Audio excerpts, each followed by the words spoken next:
Right, so let's just talk about blues.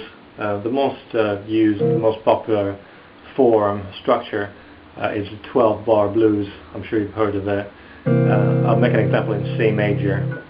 So we will have a bar in C, C7, dominant 7, and then I'll go to 4, but still it's a dominant 7. So F7 for a bar, and then I'll go back to C, C7 for 2 bars.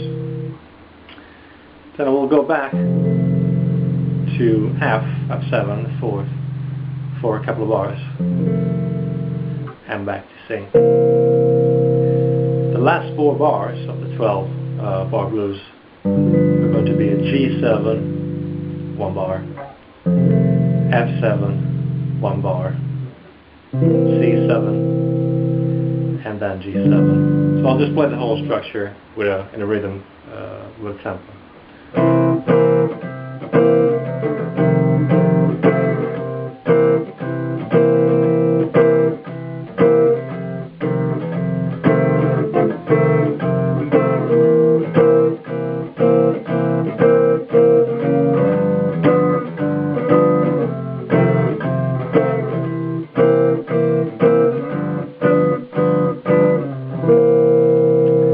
This is very basic, but of course if I want to jazz it up a little bit, so to speak, I can embellish the chords, and the first thing I can do is to add a turnaround at the end.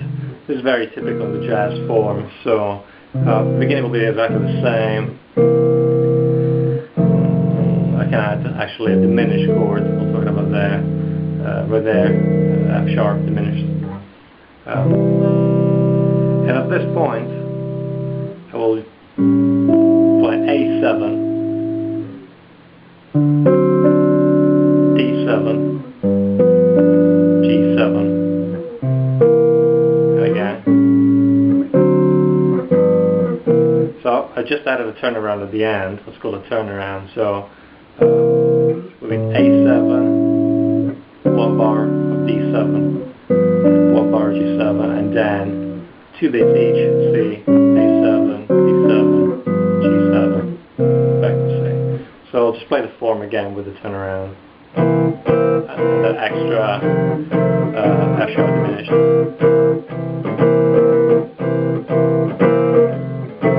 F sharp diminished.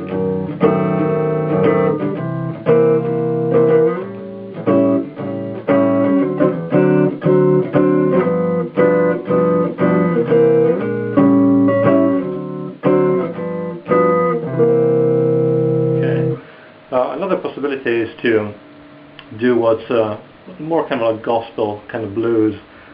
You probably know, like Georgia on My Mind, or there's another tune called Blues for Alice. It's by Charlie Parker. So again, uses slightly more complicated chords, so to speak, just barely, but it's quite interesting. So I'll play C7 for a bar, and then B minor 7 flat 5, E7, A minor, chromatic down to G minor 7, C7, F7, F sharp diminished, and then I'll play the turnaround again. Same thing I've done before: A7, D7, G7.